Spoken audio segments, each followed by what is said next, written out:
बिस्मिल्लाहिर्रहमानिर्रहीम। अस्सलाम वालेकुम students, I am Abdul Haseeb और आप देख रहे हैं एक्सेल स्टडी सेंटर।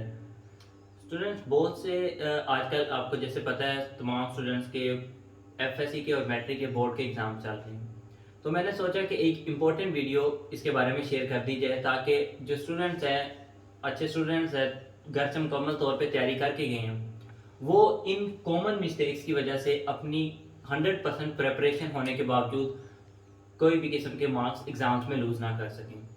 तो अब ये चंद सबसे इंपॉर्टेंट कॉमन मिस्टेक्स हैं जो कि स्टूडेंट्स एग्जाम्स के दौरान करते हैं।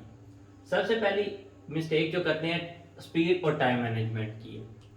वो क्या करते हैं कि पेपर के शुरू में हैंड राइटिंग और प्रेजेंटेशन पे बहुत ही ज़्यादा फोकस करते हैं और स्पीड बहुत स्लो रखते हैं। इसका नतीजा क्या होता है कि आखिर में जो आपके लॉन्ग क्वेश्चंस होते हैं या पेपर का लास्ट पार्ट होता है लॉन्ग क्वेश्चंस का, बेसिकली वो उसमें आपके पास टाइम बहुत ही ज़्यादा कम रह जाता है।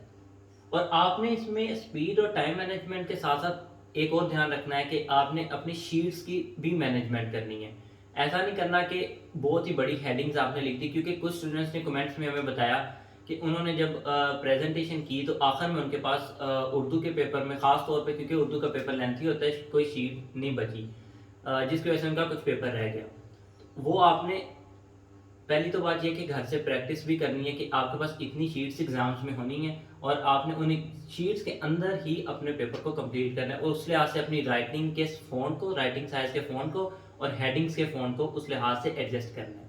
और स्पीड को भी, स्पीड आपने शुरू से लेकर पेपर के एंड तक यूनिफॉर्म रखनी है। ज़्यादा स्पीड इंक्रीज भी नहीं करनी शुरू में और ज़्यादा स्लो भी स्पीड नहीं रखनी, ताकि आपकी writing speed through out the paper uniform रहे और एक जैसी रहे और प्रेजेंटेशन भी इस तरह अच्छे तरीके से हो जाती है।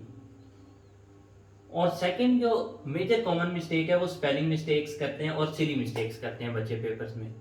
यानी कि आप घर से प्रिपरेशन करके गए हो, सारी तैयारी करके गए हो, वहाँ क्या करते हो जल्दी जल्दी में लिखते हुए बस आप अपनी इनके पेपर कंप्लीट करने पे बच्चों का फोकस होता है कि किसी तरीके से पेपर कंप्लीट हो जाए। आपने जब भी कोई भी क्वेश्चन लिख रहे होना है, कंप्लीटली उस क्वेश्चन के ऊपर फोकस करना है कि आप क्या लिख रहे हैं, आप कौन से वर्ड्स लिख रहे हैं और उनके स्पेलिंग क्या लिख रहे हैं। क्योंकि आपके दिमाग में ये चीज़, उनके स्पेलिंग चल रहे हैं, ये चीज़ आपके दिमाग में होनी चाहिए कि जो भी चीज़ आप सॉल्व कर रहे हैं पेपर में वो आप करेक्टली कर रहे हैं और उसके स्पेलिंग्स खास तौर पे। इंग्लिश के पेपर में और उर्दू के पेपर में स्पेलिंग्स की आपने बिल्कुल भी गलती नहीं करनी। वैसे तो तमाम पेपर्स में ही ध्यान रखना है, लेकिन मोस्ट इंपॉर्टेंट इंग्लिश और उर्दू के पेपर में। अब ये जो हमारे पास नेक्स्ट पॉइंट है, third point, don't miss any question. ये एक बहुत बड़ी गलती होती है कि पेपर जैसे ही आपके पास हैंड ओवर होता है, ज़्यादातर स्टूडेंट्स ये करते हैं कि पेपर को लिखना स्टार्ट कर देते हैं। वो एक दफ़ा पूरे क्वेश्चन पेपर को नहीं देखते। जैसे ही आपको क्वेश्चन पेपर, आमतौर पे तमाम बोर्ड सेंटर्स में आपको आपके जो क्वेश्चन पेपर स्टार्ट होने का टाइम है उससे 5 मिनट पहले, जब आप ऑब्जेक्टिव का पेपर कर चुके होते हैं, तभी मिल जाता है। और तब आपने ये फोकस करना है इस बात पे कि जैसे क्वेश्चन पेपर मिले आपने फ्रंट साइड पेपर की सारी कंप्लीटली रीड करनी कि कितने क्वेश्चंस हैं और बैक साइड भी। इसका एक तरीका ये भी है कि आपको जो भी पेपर आप अटेंड करने जा रहे हैं वहाँ बोर्ड के एग्जाम्स में, उसका कंप्लीट पैटर्न आपके माइंड में होना चाहिए कि इतने क्वेश्चंस आने हैं, ये क्वेश्चंस की मेरे पास चॉइस आनी है और वो आपने पूरे पेपर में एक दफ़ा स्कैन कर लेनी है। ये क्वेश्चंस आए हैं, ये चॉइस है, ये मेरे पास इतने क्वेश्चन मैंने अटेम्प्ट करने हैं, ताकि आखिर में कोई ऐसी बात ना हो कि आपका कोई क्वेश्चन मिस आउट हो जाए। बहुत से स्टूडेंट्स ऐसी मिस्टेक करते हैं और उनका क्वेश्चन रह जाता है आखिर में। और चौथा सबसे इंपॉर्टेंट पॉइंट है, आपने नर्वस नहीं होना। अब इसका बेसिक हल ये है कि जिस दिन आपका एग्जाम है उससे एक दिन पहले आपने कंप्लीट रेस्ट करके 8 आवर्स की, मिनिमम 8 आवर्स की स्लीप लेके नेक्स्ट पेपर देने जाना है। और नेक्स्ट डे जब आप उठें उस दिन कोशिश करें कि आप कुछ भी ना पढ़ें। एक दफ़ा आप एक तरफ से अगर कोई क्वेश्चन रिवाइज करना स्टार्ट हो जाएं तो आपका माइंड में ये होता है कि मैं पूरी की पूरी बुक रिवाइज कर लूँ, और वो उस टाइम पे पॉसिबल नहीं होता। जब आप एक क्वेश्चन रिवाइज करते हो फिर आपका दिल करता है आप दूसरा भी रिवाइज करो, एक चैप्टर रिवाइज करते हो दूसरा चैप्टर भी रिवाइज करना है।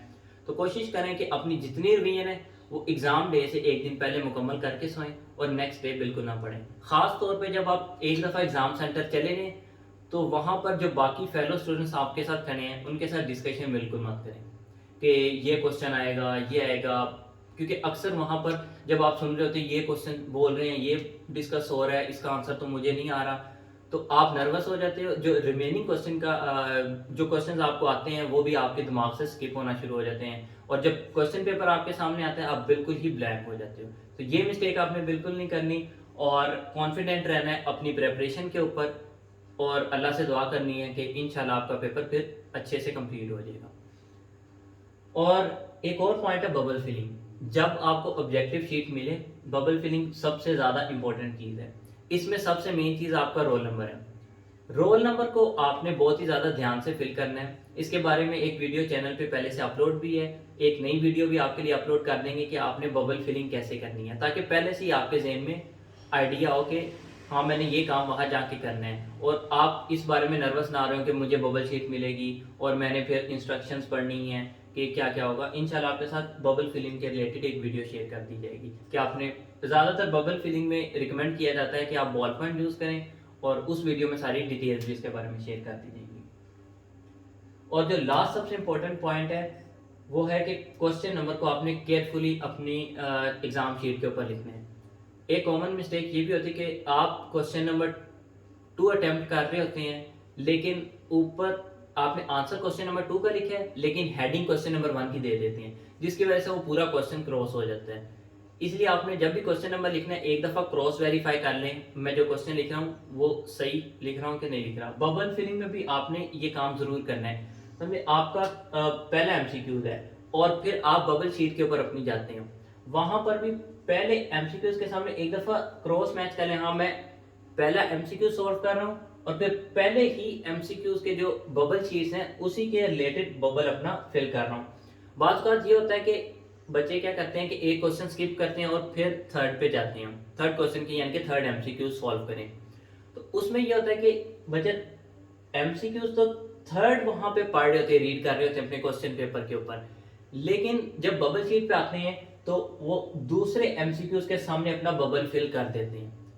और उसका नुकसान ये होता है कि पूरी की पूरी जो आपकी सीरीज है आखिर तक, जब तक आपको पता चलता है, समझे आपको 5 एमसीक्यूज के बाद आइडिया हुआ कि ये मेरी सीरीज खराब हो रही है, ये 6 एमसीक्यूज के बाद आइडिया हुआ, तो वो सारे एमसीक्यूज रॉन्ग हो जाते हैं। यानी कि अब वो एमसीक्यूज आपको आते भी होते हैं फिर भी वो आप रॉन्ग कर देते हैं। अब इसका इम्पैक्ट ये पड़ता है कि आपके माइंड में ये चीज़ आती है और आप बहुत ज़्यादा नर्वस हो जाते हो कि ये तो एमसीक्यूज मुझे आते थे फिर भी गलत कर दिए मैंने, और थ्रू आउट द पेपर वो आपके साथ चलता रहता है वो प्रेशर। इंशाल्लाह नेक्स्ट वीडियोस में हम आपके साथ ये भी शेयर करेंगे कि अगर अल्लाह ना करे कि आपसे कोई एमसीक्यू या इस तरह की मिस हैप हो गया है तो बाकी के पेपर में आपने अपने प्रेशर को कैसे हैंडल करना है और स्मूथली पेपर को कंडक्ट कैसे करना है। जी स्टूडेंट्स, ये थी हमारी आज की वीडियो। उम्मीद करता हूँ कि आपको वीडियो पसंद आई होगी। अगर आपकी कोई और क्वेरीज हैं तो कमेंट सेक्शन में आप हमसे पूछ सकते हैं। थैंक यू, अल्लाह हाफिज़।